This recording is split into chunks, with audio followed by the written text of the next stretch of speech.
이 퇴직금의 지급 제도와 관련돼서 크게 두 가지가 있어요. 하나가 확정 기여형이라는 게 있고 하나가 확정 급여형이라는 게 있어요. 이 두 가지 플랜에 대해서 제가 이제 설명을 드릴 건데, 여러분들 그 292페이지에 보시면 쌍가로 1번 확정 기여 제도라고 돼 있죠. 그 밑에 영어로 defined contribution이라는 표현 써 있는 거 보이세요? 이거를 DC형이라고 불러요. 근데 이제 이 영어 알파벳 써주는 이유가 좀 있어요. 다음에 그 밑에 확정 급여제도 보면 defined benefit이라는 표현이 써 있죠. DB예요. 이게 DB형. 나중에 합격하시고 취업하시게 되면 여러분들이 가는 곳도 저 둘 중에 하나일 거예요. 그러면 이게 도대체 무엇인지에 대해서 제가 잠깐만 설명을 드릴 건데, 에브리바디 다 펜 놓고 나 봐봐. 그냥 우리의 인생의 상식을 넓힌다라고 생각하는데, 선생님, 그리고 나도 회계사지, 내가 계리사도 아니고 보험회사도 잘 아니라서 나 사실 잘 몰라요. 신뢰도가 떨어지나? 그냥 회계상의 이제 회계사로서 알아야 되는 내용을 아는 건데, 이게 이제 회사가 있고요. 고용주라고 하는데 회사라고 합시다. 여기 이제 종업원이 있어요. 이 회사가 종업원이 근로를 제공하고 있는 기간 동안 발생한 퇴직금에 대해서 퇴사할 때 줘야 되거든. 근데 이제 문제가 옛날에는 퇴사할 때 주면 되는 거라고 생각했는데, 종업원이 자발적 퇴사 말고 비자발적 퇴사하는 경우가 있어.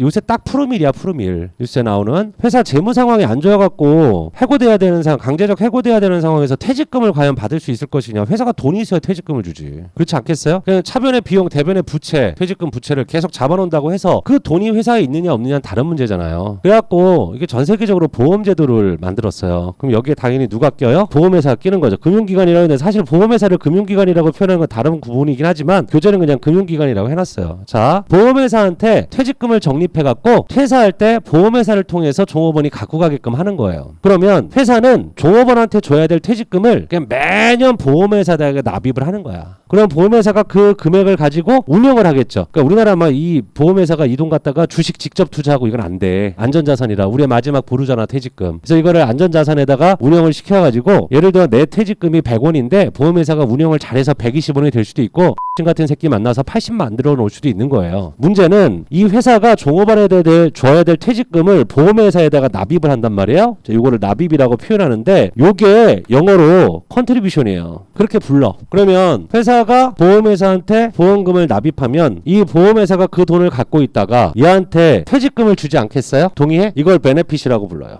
일단 여기까지 됐죠? 다음에 define이라는 표현 써 있죠. define이 한국말로 뭡니까? 한정시켰다는 얘기예요. 확정시켰다는 얘기. 자, 그러면 이제부터 얘기를 해볼게요. 이 종업원이 3년을 근속했어. 그럼 몇 달치 퇴직금 받아가야 돼? 3달치 퇴직금을 받아가는 거예요. 마지막 3개월 평균 월급여 계산해서 한 달치 계산해갖고 곱하기 3개월이에요. 임원은 근로기준법의 대상이 아니거든요. 근데 근로기준법 이런 얘기하면 복잡하잖아. 그냥 신경 쓰지 말고, 임원은 1배수가 아니라 2배수, 3배수, 4배수 주총에서 정해가지고 더 줄 수도 있어요. 그러면 예를 들어 얘가 이제 종업원이 퇴사를 하면 100원의 퇴직금을 받아야 된다고 한번 쳐볼게. 법적으로 받아야 되는 퇴직금 얼마? 100원인 상태야. 여기까지 따라왔죠? 자, 그러면 보험회사한테 회사는 얼마 납입해야 돼? 100원을 납입해야 되겠지. 쉽게 생각하면. 여기까지 다 동의하죠? 그러면 얘가 100원을 납입을 했다고 쳐요. 자, 이 보험회사가 얘를 운영을 잘해서 120을 만들었다고 칠게. 이 새끼 20 벌었지? 그러면 이 종업원이 퇴직금을 120을 받아야 될 거냐 아니면 100만 받아야 될 거냐에 따라서 운영제도가 두 가지가 존재한다는 뜻이에요. DC형은 보험금 납입하는 걸 확정한 거죠. 이 얘기는 회사 입장에서는 얘한테 줘야 될 퇴직금이 100원이라면 100원을 납입했으니까 끝난 거야. 회사는 의무가, 퇴직금의 의무가. 여기가 됐습니까? 그러면 보험회사의 계좌 있죠. 이 보험회사의 계좌가 누구 거냐? 종업원 거라고 생각하면 되게 쉬워. 그냥 회사는 내 계좌에 매년 퇴직금을 넣어준 거야. 저 계좌는 누구 거라고? 종업원 거예요. 그러면 100원을 납입해서 120이 됐다? 종업원은 퇴직금 얼마 받아가면 돼? 내 계좌에 120이 됐으니까 120 받아가면 되는 거야. 만약에 80이 될 수도 있어. 퇴직금 100원 받아야 되는데 운영 못했으니까 80 됐지? 그럼 종업원 얼마 받아가야 돼? 내 계좌가 80 됐으니까 80 받아가는 거죠. 결국 운영의 리스크를 누가 부담하는 거지? 종업원이 부담하는 거예요. 자, 얘가 리스크를 보유하는 거죠. 여기까지 이해했어요? 그럼 회사는 보험회사에 납입을 함과 동시에 퇴직금을 줄 의무가 어떻게 될까? 소멸돼요. 그러면 회사 입장에서 DC형을 회계 처리한다면 매년 보험료를 납입하면서 차변의 퇴직급여, 대변의 현금 끝이야. 부채란 존재할 수 있을까 없을까? 없는 거예요. 물론 보험금을 안 내면 부채는 존재하겠지만. 여기까지 이해했죠? 다음, 자, DB형은 뭐냐면 베네핏을 확정하는 거예요. 베네핏이 뭐라고 그랬죠? 종업원이 받을 퇴직금인 거죠. 그러면 여기서의 계좌는 누구 거냐? 회사 거예요.